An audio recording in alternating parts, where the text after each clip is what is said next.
بسم اللہ الرحمن الرحیم۔ اللہ تعالیٰ کے بابرکت نام سے آغاز کرتا ہوں جس نے انسان کو شعور کی دولت سے مالا مال کیا۔ آج ہم حضرت علامہ اقبال کی پس چے باید کرد ای اقوام شرق کے حوالے سے بات کریں گے۔ علامہ صاحب بیمار ہوئے تو علاج کے لیے بھوپال تشریف لے گئے۔ دوران علاج ایک رات خواب میں سر سید احمد خان کو دیکھا جو ان سے کہہ رہے تھے کہ اپنی بیماری کا ذکر رسالت مآب صلی اللہ تعالیٰ علیہ وسلم سے کیجیے۔ اقبال بیدار ہوئے تو ان کی زبان پر باپرستاران شب دارم ستیز باز روغن در چراغ من پریز یہ شعر تھا۔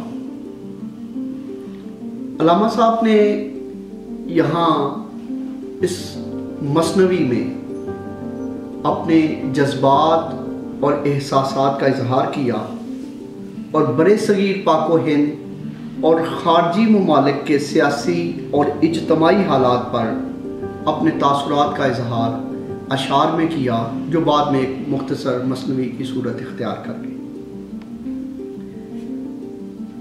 پروفیسر یوسف سلیم چشتی صاحب نے ایک مرتبہ علامہ صاحب سے ملاقات میں کہا تھا کہ آپ کی تمام شاعری جسم ہے اور پس سے باید کرد اس کا دل ہے۔ تو علامہ صاحب اس پر معنی خیز انداز میں مسکرائے، گویا وہ یہ کہہ رہے ہوں کہ تم نے میرا مطلب خوب سمجھا ہے۔ مثنوی پس سے باید کرد میں ملی جہد کا تعین ہے اور علامہ اقبال نے اس میں بیان کیا ہے کہ ہمیں کس طرح سے ان مسائل سے گزرنا ہے اور ان کا حل تجویز کیا ہے۔ علامہ صاحب کا یہ کلام جو ہے یہ ان کا آخری عمر کا کلام ہے، اس لیے اس میں میچورٹی کا جو لیول ہے ان کا وہ بہت زیادہ ہے۔ اس کتاب کا آغاز وہ کتاب کے قاری کے نام سے کرتے ہیں، بے خوانندہ کتاب سے کرتے ہیں اور عشق کی اہمیت کو اجاگر کرتے ہیں۔ وہ کہتے ہیں کہ حرم میں عقل کی بغاوت کا خطرہ ہے، اس لیے میں عشق کی مملکت سے ایک تازہ فوج تیار کرنا چاہتا ہوں جو عشق کی نمائندہ فوج ہو۔ اور یہ عشق کی جو اقبال نے بات کی ہے، عشق کا یہ تصور انہوں نے فارسی کے عظیم شاعر مولانا جلال الدین رومی سے لیا ہے، مرشد رومی سے لیا ہے۔ پیر رومی را رفیق راہ ساز تا خدا بخشت ترا سوز و گداز، کہ پیر رومی کو اپنے راستے کا رفیق بنا لے تاکہ اللہ تعالیٰ تجھے سوز و گداز بخش دے، تو سوز و گداز سے بہرہ مند۔ اقبال نے پس سے باید کرد کی تمہید میں پہلے بند میں رومی کا ذکر کیا ہے۔ بنیادی طور پر جب آپ کو سفر کرنا مقصود ہوتا ہے تو اس سفر میں آپ کا رہنما، آپ کا رہبر، آپ کے لیے مرشد بہت ضروری ہے۔ رومی عشق کے نمائندہ ہے۔ اقبال کہتے ہیں کہ پیر رومی مرشد روشن ضمیر، رومی روشن ضمیر مرشد ہے اور کارواں عشق و مستی را امیر، وہ عشق و مستی کے اس کارواں کے امیر ہے۔ منزلش برتر ز ماہ و آفتاب، ان کی منزل آفتاب اور چاند سے برتر ہے۔ وہ اس مادی دنیا میں انہوں نے اپنا ٹھکانہ نہیں بنایا۔ خیمے را از کہکشاں سازت طناب، انہوں نے اپنے خیمے کی تاریں، اس کی رسی انہوں نے کہکشاں سے بنائی ہے۔ بنیادی طور پر علامہ صاحب نے جو عشق کا کانسیپٹ لیا ہے وہ جلال الدین رومی سے لیا ہے، اور رومی اقبال کے مرشد ہیں، اقبال کے رہنما ہیں۔ اقبال یہ چاہتے ہیں کہ ہم نے جو اب اپنے لیے ترجیحات کا تعین کرنا ہے، ان ترجیحات کے تعین میں آپ کو جو بنیادی چیز چاہیے وہ عشق ہے، اور عشق کا یہ تصور، سب سے خوبصورت تصور جو ہے وہ مولانا جلال الدین رومی بلخی نے دیا ہے، جن سے اقبال سب سے زیادہ متاثر ہے۔ اس کی وجہ یہ ہے کہ وہ کہتے ہیں کہ نور قرآن درمیان سیناش، رومی کے سینے میں قرآن کا نور موجود ہے، اور جام جم شرمنداز آئیناش، وہ جو جمشید کے پاس جام تھا جس میں اسے دنیا کے اسرار، دنیا کے احوال نظر آتے تھے، وہ ان کے آئینے کے سامنے شرمندہ ہے۔ یعنی رومی مصفہ باطن لیے ہوئے ہیں، اس مصفہ باطن کے سامنے جام جم شرمندہ ہو جاتا ہے۔ اور رومی نے کیا کیا کہ انہوں نے نئے کے تصور سے، بانسری کے تصور سے انہوں نے ہماری طبیعت میں دوبارہ سے ہیجان برپا کر دی۔ یہ بانسری کا تصور کیا ہے؟ بانسری کا تصور روح انسانی کا تصور ہے کہ انسان کی روح کو اس دنیا میں کیوں بھیجا گیا، یہ رومی کا دیا ہوا تصور ہے۔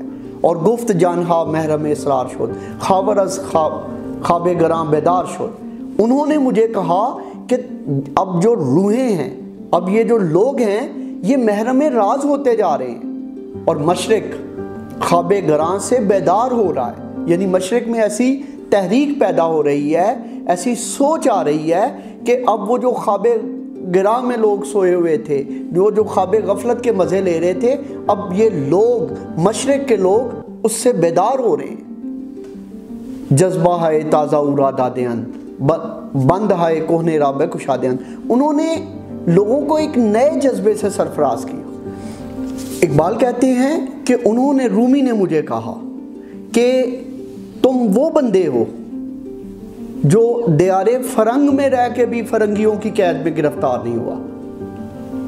وہ جو اقبال نے بات کی کہ نہ چھوٹے مجھ سے لندن میں بھی آداب سحر خیزی، وہاں جا کے بھی تم فرنگیوں کی قید میں گرفتار نہیں ہوئے، بلکہ ان کے سمندر میں غوطہ لگا کے ان کے نقائص کا مشاہدہ کیا کہ یہ کیا مسائل ہیں جن میں یہ لوگ الجھے ہوئے ہیں۔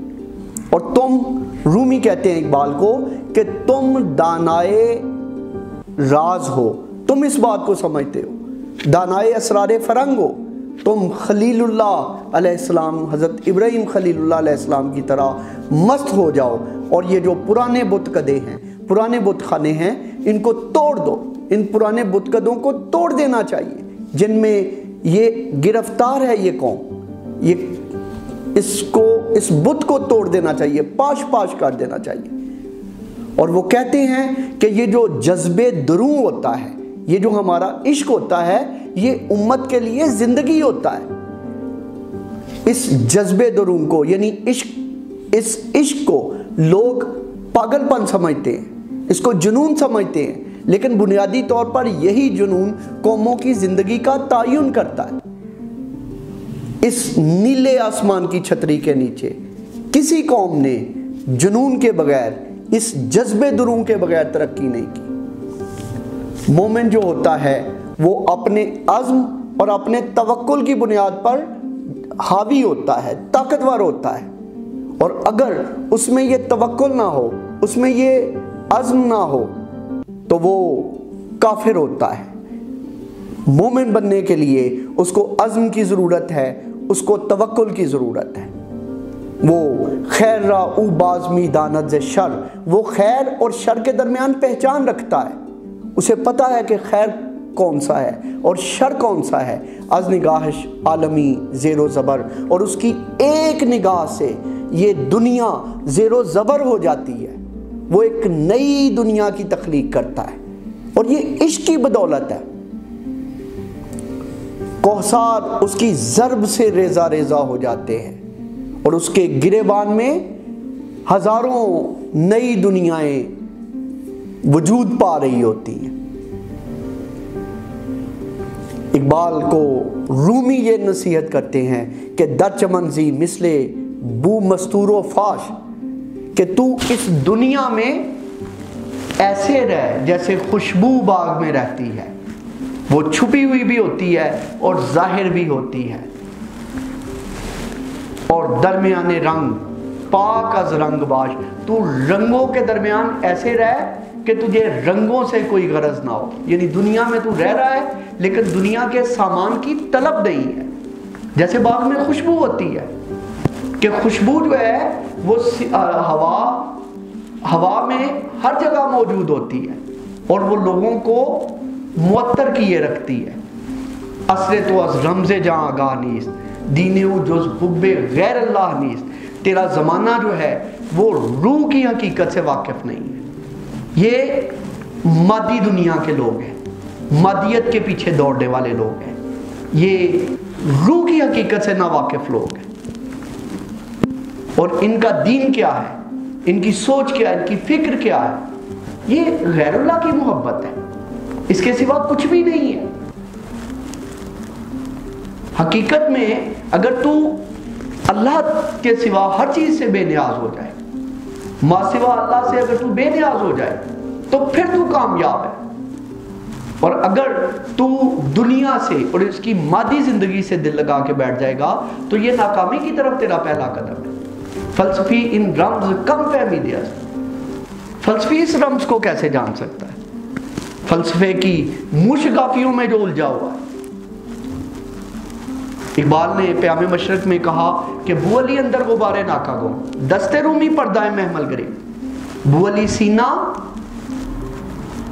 ناکا کے پاؤں سے اٹھنے والی، اونٹنی کے پاؤں سے اٹھنے والی غبار میں گم ہے، اور رومی کے ہاتھ نے محبوب کے کجاوے کو پکڑ لیا ہے. یعنی عشق جس جگہ پہ آپ کو پہنچاتا ہے وہاں پہ یہ فلسفہ نہیں پہنچا سکتا.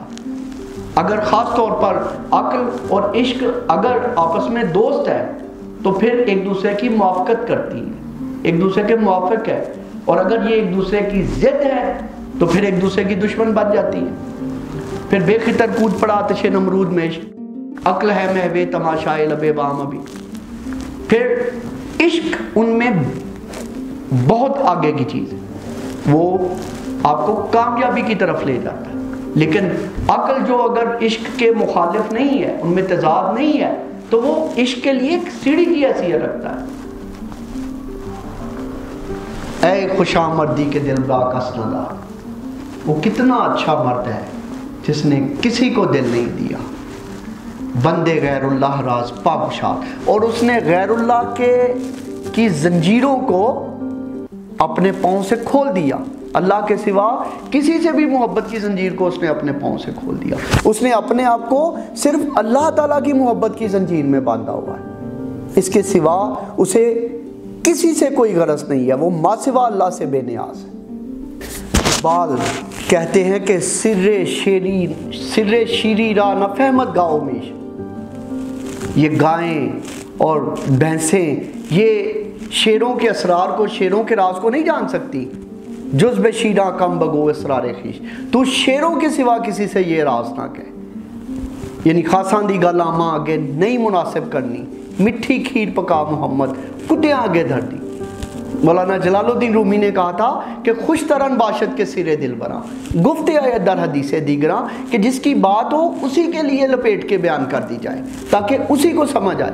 تو اقبال یہ کہتے ہیں کہ یہ جو اسرار و رموز ہے یہ سمجھنا ہر کسی کے بس کی بات نہیں ہے. اس لیے تو دانا اور جو صاحبان فہم و ذکا ہیں ان کے سوا یہ راز کسی پر افشا نہ کر. اور با حریف سفلے نہ تواں خرد میں، وہ کہتے ہیں کہ کمینے ساتھیوں کے ساتھ جو پست اور فروم آیا لوگ ہیں ان کے ساتھ شراب نہیں پی جا سکتی. آپ ان کی صحبت سے لطف اندوز نہیں ہو سکتے.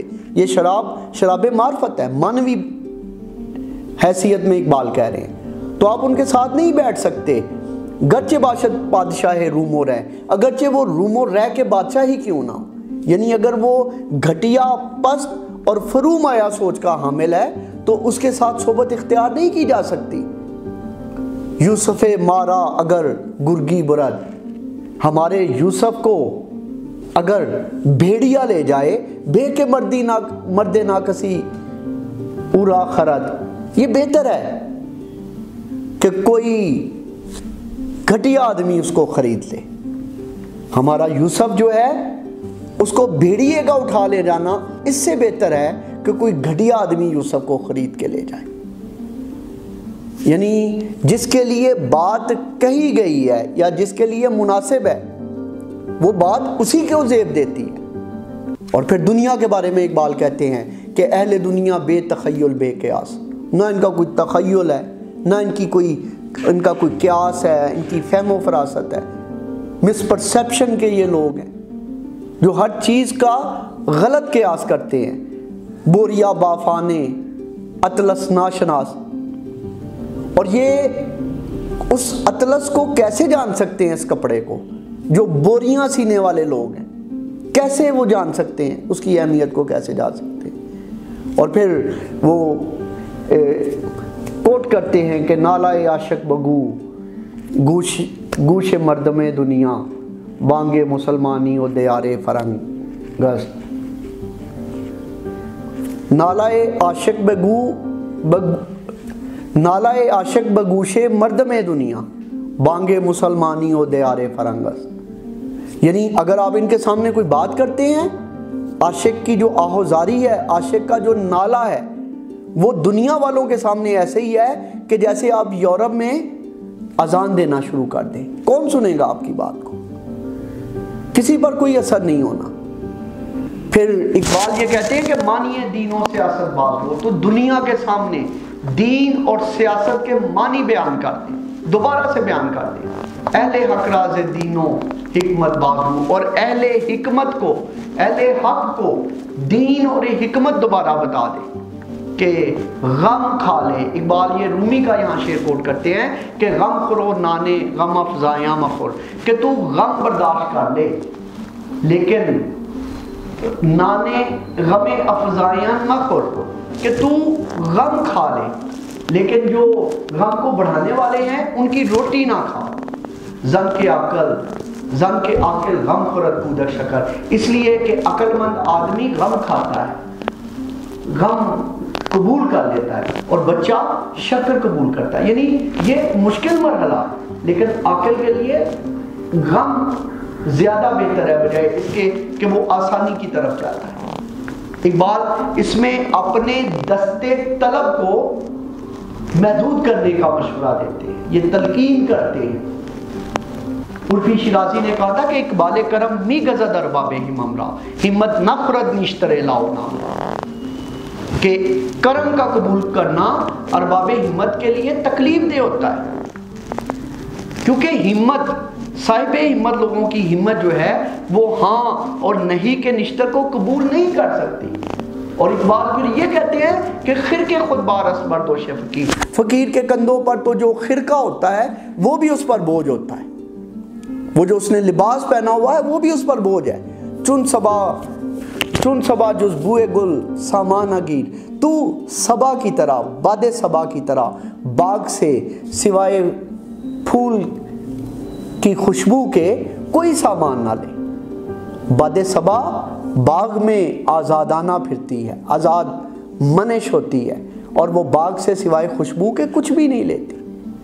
اگر تو سمندر ہے تو پھر دشت میں آ اور اس میں مسلسل لڑتا رہے اس سے، اور اگر تو شبنم ہے، اقبال یہ کہتے ہیں اگر تو شبنم ہے تو خود کو پھول کی پتی پر گرا دے، بجائے اس کے کہ تو اپنے آپ کو دریا کے سپرد کر دے، تو اپنے آپ کو سمندر کے سپرد کر دے، اور تو اپنی ہستی کو مٹا دے، تو اپنے وجود کو قائم رکھ۔ شبنم اپنے وجود کو قائم رکھتی ہے بجائے اس کے پانی کے قطرے کے کہ جو ٹپکتا ہے اور سپی میں چلا جاتا ہے اور موتی کی صورت اختیار کر لیتا ہے۔ شبنم اپنے وجود کو برقرار رکھتی ہے اور پھول کو، کلی کو نیند سے جگاتی ہے۔ اقبال اس کے آخری بند میں کہتے ہیں کہ سر حق بر مرد حق پوشیدہ نہیں، کہ حق کا راز مرد حق سے پوشیدہ نہیں ہے۔ روح مومن ہیچ میدانی کے چیز، کیا تجھے معلوم ہے کہ مومن کی روح کیا ہے؟ وہ یہاں شبنم کے قطرے کی مثال دیتے ہیں کہ شبنم کے قطرے نے اپنے ذوق نمود کی وجہ سے اپنے ہاتھ سے اس گرہ کو کھولا، وہ سمندر میں جذب نہیں ہوا، وہ دریا میں جذب نہیں ہوا، اس نے اپنی ہستی کو مٹایا نہیں بلکہ اپنے وجود کو، اپنے تشخص کو برقرار رکھا ہے۔